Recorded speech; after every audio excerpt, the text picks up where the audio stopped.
السلام علیکم ورحمۃ اللہ وبرکاتہ۔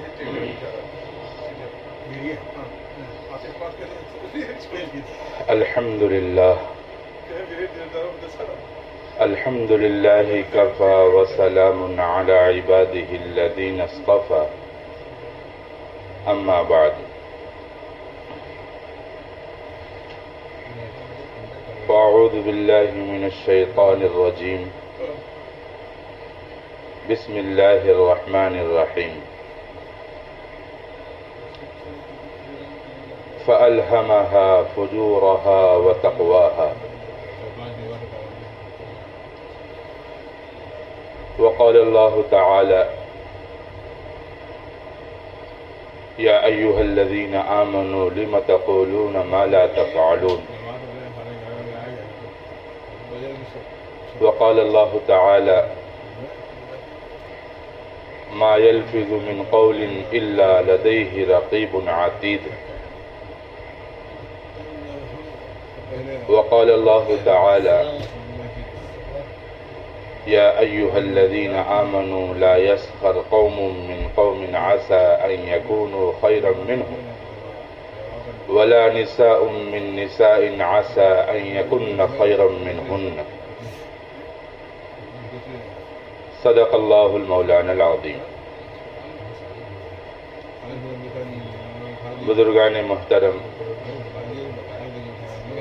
عزیز دینی بھائیوں اور دوستوں، انسان جو ہے وہ مختلف اعضاء کا مجموعہ ہے۔ اگر وہ اعضاء سنور جائیں تو میرے دوستو انسان بھی سنور جاتا ہے، اور اگر ان اعضاء میں بگاڑ پیدا ہو جائے تو پھر انسان کے اندر بھی بگاڑ پیدا ہو جاتا ہے۔ انسان کے ان اعضاء میں سے ایک عضو زبان ہے۔ آج کے دور میں جس کا استعمال بہت برے طریقے سے کیا جاتا ہے۔ عربی کا مقولہ ہے اللسان جرمہ صغیر و جرمہ کبیر، زبان اس کی جسامت دکھنے میں تو بہت چھوٹی ہے، لیکن اس سے نکلنے والے الفاظ اور اس سے نکلنے والی باتیں، اس سے صادر ہونے والے کلام بہت بڑے ہوتے ہیں۔ اس لیے باری تعالی نے فرمایا یا ایھا الذین آمنوا لم تقولون ما لا تفعلون، اے ایمان والو تم وہ بات کیوں کہتے ہو جو تم کرتے نہیں ہو۔ اللہ کو اس بات سے بہت غصہ آتا ہے کہ تم کہو کچھ اور کرو کچھ اور، کہنا کچھ کرنا کچھ اور۔ یہ میرے دوستو اللہ کے نزدیک بہت ناپسندیدہ بات ہے۔ مومن کی زبان سے نکلے ہوئے الفاظ کی اللہ کے یہاں بڑی قدر ہے۔ ما يلفظ من قول الا لديه رقیب عتید، انسان کوئی بات نہیں کہتا ہاں مگر یہ کہ اس کے پاس ایک نگہبان تیار ہوتا ہے۔ اللہ کے یہاں اس زبان کی اتنی اہمیت ہے کہ ایک کافر آدمی جس نے اپنی پوری زندگی گناہوں میں گزار دی، اللہ کی نافرمانی میں گزار دی، جس نے پوری زندگی شرک کیا اور اسی گناہ کے اندر اس کے جسم کے بال سفید ہو گئے، میرے دوستو اگر خلوص دل کے ساتھ اس نے کلمہ پڑھ لیا، اللہ رب العزت اس کی ساری زندگی کے گناہوں کو معاف فرما دیتے ہیں۔ روایت کے اندر آتا ہے کہ جب کوئی بندہ خلوص دل سے کلمہ پڑھتا ہے تو فرشتہ اس کے اس عمل کو لے کر آسمان کی طرف جاتا ہے۔ ابھی راستے ہی میں ہوتا ہے اور ایک فرشتہ جو آسمان سے نیچے زمین کی طرف آتا ہے، دونوں کی آپس میں ملاقات ہوتی ہے۔ اوپر سے آنے والا فرشتہ نیچے سے جانے والے فرشتے سے پوچھتا ہے کہ کہاں جا رہے ہو؟ تو فرشتہ کہتا ہے کہ ایک بندے نے کلمہ پڑھا ہے، میں اس کے اس عمل کو اللہ کے حضور پیش کرنے کے لیے لے جا رہا ہوں۔ تو نیچے والا فرشتہ اوپر والے فرشتے سے پوچھتا ہے کہ آپ کہاں جا رہے ہیں؟ تو وہ اوپر والا فرشتہ جواب دیتا ہے کہ جس بندے نے کلمہ پڑھا ہے میں اس کی مغفرت کا پیغام لے کر جا رہا ہوں۔ بڑا سوچنے کا مقام ہے کہ پوری زندگی گناہ کی ہے، پوری زندگی نافرمانیوں میں گزری ہے، لیکن دو لفظ خلوص دل کے ساتھ ادا کیے ہیں، اللہ تعالیٰ نے اس کے سارے گناہوں کو معاف فرما دیا۔ میرے دوستو ہے کہ دنیا کی عدالت، دنیا کی عدالت کا معاملہ تو ایسا ہے، اگر کسی آدمی پر ناجائز مقدمہ بھی ہو جائے اور عدالت کو پتہ بھی چل جائے کہ بھائی اس پر مقدمہ ناجائز ہے، جھوٹا ہے، لیکن اس شخص کو باعزت بری تو کر دیتے ہیں، مگر اس مقدمے کا اندراج اپنے ریکارڈ میں ضرور کر لیتے ہیں۔ دنیا کی عدالتیں باعزت بری کر دیتی ہیں لیکن ریکارڈ اپنے پاس ضرور رکھ لیتی ہیں۔ مگر میرے دوستو اللہ کے یہاں عجیب معاملہ ہے، جس بندے نے واقعی میں گناہ کیا ہے، مجرم ہے، ساری زندگی نافرمانی کی ہے اور اتنے گناہ کر ڈالے کہ جس کا وزن پہاڑوں سے بھی بڑھ گیا ہے، اگر اس نے سچے دل کے ساتھ کلمہ پڑھ لیا، اللہ رب العزت اس کے سارے گناہوں کو اس کے نامہ اعمال سے مٹا دیتے ہیں۔ حدیث پاک کے اندر آتا ہے کہ جو فرشتہ ان کے گناہوں کو لکھتا تھا، اللہ رب العزت ان فرشتوں کی یادداشت سے اس کے گناہوں کو ختم کر دیتے ہیں تاکہ وہ قیامت کے روز اس کے خلاف گواہی نہ دے سکے۔ میرے دوستو اللہ کا بندوں کے ساتھ تو معاملہ یہ ہے، آج انسان ایک دوسرے کو خوش کرنے کے لیے جھوٹ بولتا ہے، طنز کرتا ہے، طعن و تشنیع کرتا ہے، کسی کا دل جلاتا ہے، کسی کے دل دکھاتا ہے۔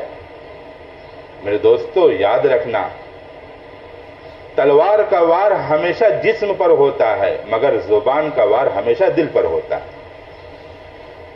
اس لیے اللہ تعالیٰ نے فرمایا یا ایھا الذین آمنوا لا یسخر قوم من قوم عسى ان یکونوا خیرا منهم۔ اے ایمان والو، کوئی قوم کسی قوم کا، کوئی جماعت کسی جماعت کا، کوئی گروہ کسی گروہ کا مذاق نہ اڑاوے۔ ہو سکتا ہے کہ وہ ان سے بہتر ہوں، جس کا مذاق اڑایا جا رہا ہے وہ بہتر ہوں ان سے جو مذاق اڑا رہے ہیں۔ اس لیے میرے دوستو زبان سے نکلنے والے الفاظ کی اتنی اہمیت ہے کہ ایک عورت جو ایک آدمی کے لیے ہمیشہ نامحرم رہتی ہے، شریعت اس کی طرف نگاہ اٹھا کر دیکھنے کی اجازت نہیں دیتی، لیکن میرے دوستو اس عورت کو چند شرعی گواہوں کی موجودگی میں اگر کسی نے کہہ دیا کہ میں نے تجھے اپنے نکاح میں قبول کیا، تو اب وہ اس کے لیے میرے دوستو شریک حیات بن گئی،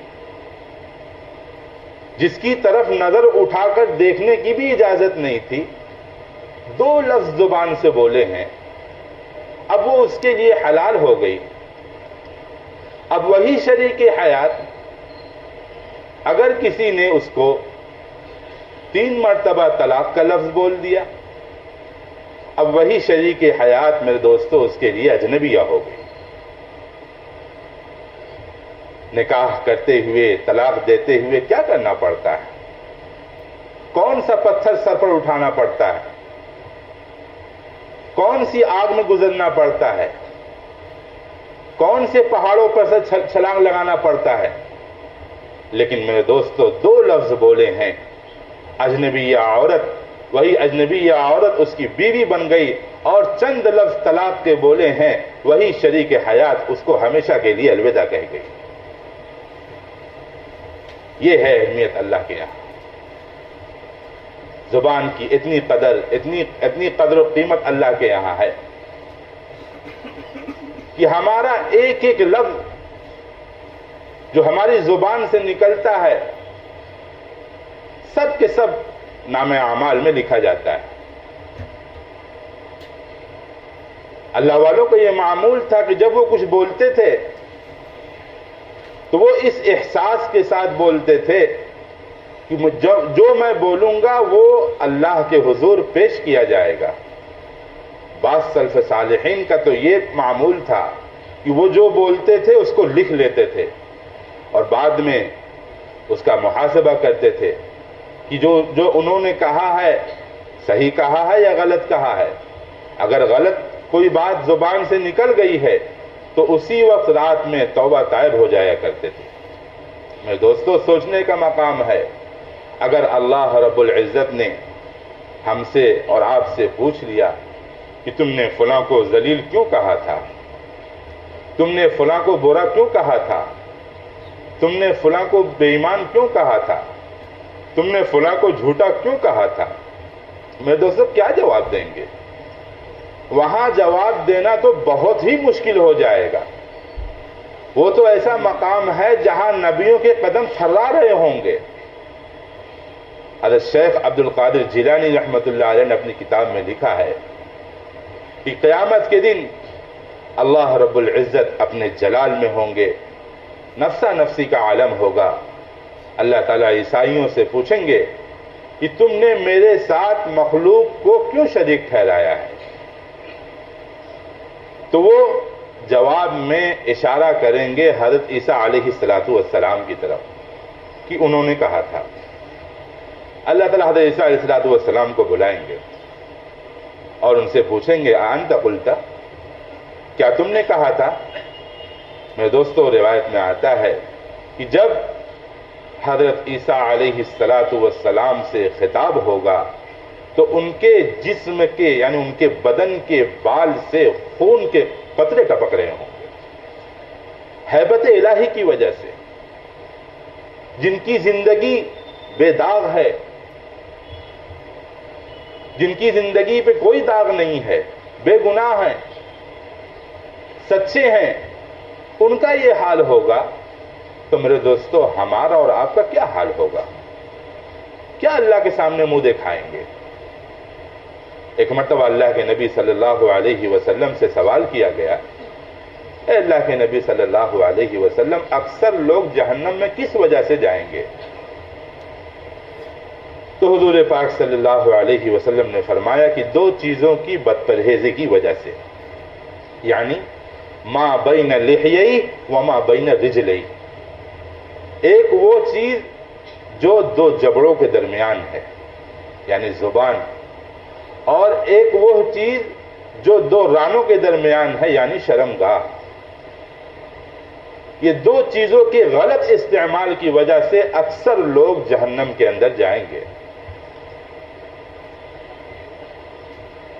ایک حدیث کا مفہوم ہے کہ حضور پاک صلی اللہ علیہ وسلم نے فرمایا، جو شخص مجھے ان دونوں چیزوں کی صحیح استعمال کی ضمانت دے دے، میں اسے جنت میں گھر دلانے کا ضامن ہوں۔ ان دونوں چیزوں کا صحیح استعمال کی جو شخص مجھے ضمانت دے دے میں اسے جنت میں گھر دلانے کی ضمانت دیتا ہوں۔ حضرت ابوبکر صدیق رضی اللہ تعالیٰ عنہ کے بارے میں آتا ہے بعض اوقات اپنی زبان کو پکڑ کر کھینچا کرتے تھے اور فرماتے تھے کہ یہ انسان کا وہ عضو ہے جس کی وجہ سے اکثر انسان جہنم میں جائیں گے۔ بڑا باعزت ہے، بڑا عظمت والا وہ انسان ہے جس نے اپنی زندگی خاموشی کے ساتھ گزاری اور اپنی گفتگو ذکر کے ساتھ گزاری، یعنی خاموش رہا تو فکر آخرت رہی، ہاں، اور اگر اس نے گفتگو کی تو گفتگو میں اس نے ذکر کیا، ہاں، قرآن کی تلاوت کی، اللہ کی باتیں کی، یعنی اس کی گفتگو ہو تو ذکر کے ساتھ ہو۔ میرے دوستو، زبان کی لغزش پاؤں کی لغزش سے بھی زیادہ خطرناک ہوا کرتی ہے۔ پاؤں پھسل جائے تو انسان دوبارہ کھڑا ہو سکتا ہے، لیکن اگر زبان پھسل جائے، زبان سے کوئی لفظ غلط نکل جائے تو پھر انسان کے اختیار میں کچھ نہیں ہوتا۔ حضرت حسن بصری رحمۃ اللہ علیہ کے بارے میں آتا ہے وہ اکثر اپنی مجلس میں یہ فرمایا کرتے تھے کہ مجھے ایک بچی نے نصیحت کی ہے۔ لوگوں نے پوچھا کہ وہ نصیحت کیا ہے؟ فرمایا کہ ایک دن بارش ہوئی، بہت زیادہ کیچڑ تھا اور لوگ بڑی احتیاط سے چل رہے تھے، بہت بچا بچا کر چل رہے تھے۔ وہاں سے حسن بصری کا بھی گزر ہو رہا تھا تو دیکھا کہ سامنے سے ایک چھوٹی سی بچی آ رہی تھی، تو حضرت حسن بصری رحمۃ اللہ علیہ نے اس بچی سے کہا کہ بیٹا ذرا سنبھال کے چلنا، کہیں پھسل نہ جانا۔ اس بچی نے جواب دیا کہ میں اگر پھسل بھی گئی تو میں تو کھڑی ہو جاؤں گی، اگر آپ پھسل گئے تو آپ کا کیا ہوگا؟ آپ تو امت کے مقتدا ہیں، آپ تو امت کے پیشوا ہیں، اگر آپ پھسل گئے تو امت کا کیا ہوگا؟ حضرت حسن بصری رحمۃ اللہ علیہ فرمایا کرتے تھے کہ اس نے مجھے استقامت کا سبق دے گئی، اس بچی نے مجھے استقامت کا سبق دے گئی۔ یحییٰ بن معاذ رحمۃ اللہ علیہ ایک بزرگ گزرے ہیں، فرمایا کرتے تھے کہ دل کی مثال ہنڈی جیسی ہے اور زبان کی مثال چمچ جیسی ہے۔ ہنڈی میں سے چمچ کے ذریعے وہی نکلے گا جو ہنڈی میں ہوگا، اور دل سے زبان کے ذریعے وہی نکلے گا جو دل کے اندر ہوگا۔ اگر میرے دوستو دل کے اندر ظلمت ہوگی تو بری چیزیں زبان سے نکلے گی، اور اگر دل کے اندر پاکیزگی ہوگی، طہارت ہوگی، تقویٰ ہوگا تو پھر اسی زبان سے میرے دوستو اچھے الفاظ نکلیں گے۔ اس لیے بعض داناؤں کا قول ہے کہ علماء کی محفل میں بیٹھو تو زبان سنبھال کر بیٹھو، اور حاکم کی محفل میں بیٹھو تو نگاہیں سنبھال کر بیٹھو، اور اللہ والوں کی صحبت میں بیٹھو تو دل سنبھال کر بیٹھو۔ علماء کی محفل میں زبان سنبھال کر، حاکم کی محفل میں نگاہیں سنبھال کر، اور اللہ والوں کی صحبت میں بیٹھو تو دل کو سنبھال کر بیٹھو۔ حضرت خواجہ باقی باللہ رحمۃ اللہ علیہ کے بارے میں آتا ہے کہ وہ بہت کم گو انسان تھے، بہت کم بولتے تھے۔ کسی شخص نے ان سے کہا کہ حضرت آپ مجھے نصیحت فرما دیں، ہمیں فائدہ ہوگا۔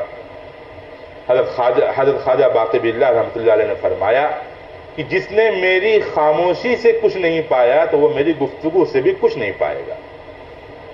علماء کا مزاج تھا خاموش رہتے تھے۔ ہاں، کوئی اگر علمی بات ہو گئی تو گفتگو کرتے تھے، کوئی ان سے سوال کر لیا گیا تو جواب بھی دیتے تھے، لیکن علماء کا مزاج بولنے کا نہیں تھا۔ اللہ والوں کا مزاج زیادہ بولنے کا نہیں رہتا ہے۔ اس لیے میرے دوستو، انسان زبان کے غلط استعمال کی وجہ سے اپنے سر پر پہاڑوں سے بھی بڑھ کر گناہوں کا بوجھ اٹھا لیتا ہے۔ زبان کا غلط استعمال. حضور پاک صلی اللہ علیہ وسلم نے فرمایا کہ اپنے والدین کو گالی مت دیا کرو. صحابہ نے کہا کہ اللہ کے نبی کون اپنے والدین کو گالی دیتا ہے؟ تو فرمایا کہ اگر تم میں سے کوئی شخص کسی شخص کو گالی دے گا اور وہ شخص اس کے جواب میں اس کو گالی دے گا تو اس کا مطلب یہی ہے کہ اس نے اپنے والدین کو گالی دی ہے. آج ہمارا معاشرہ دیکھ لیں، کتنی گالیاں ہم اپنی زبان سے دن 24 گھنٹے میں نکالتے ہیں. ہاں، اس لیے میرے دوستو زبان کا استعمال بہت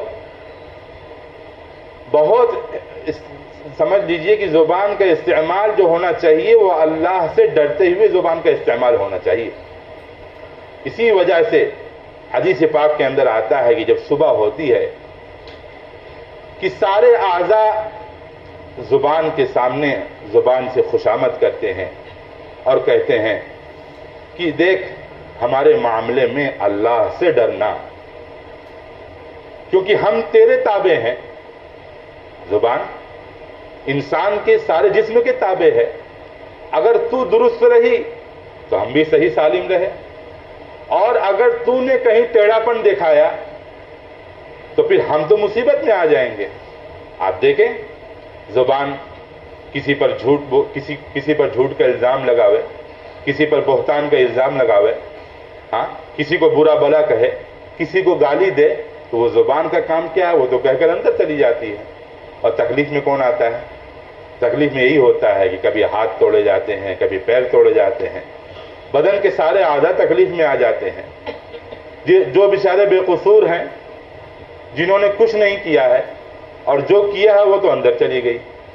اس لیے حدیث میں آتا ہے کہ روزانہ صبح سارے اعضاء زبان کے سامنے زبان کی خوشامد کرتے ہیں کہ دیکھ اللہ سے ہمارے معاملے میں ڈرنا. یہ زبان کا استعمال ہے. اس لیے میرے دوستو زبان کا صحیح استعمال کرنا یہ ہم سب کی ذمہ داری ہے. ایک ہندوستان کے کسی شہر کا واقعہ ہے کہ وہاں کسی زمین کے ٹکڑے کا مسئلہ چھڑا اور دو گروہ میں آپس میں تنازع ہو گیا.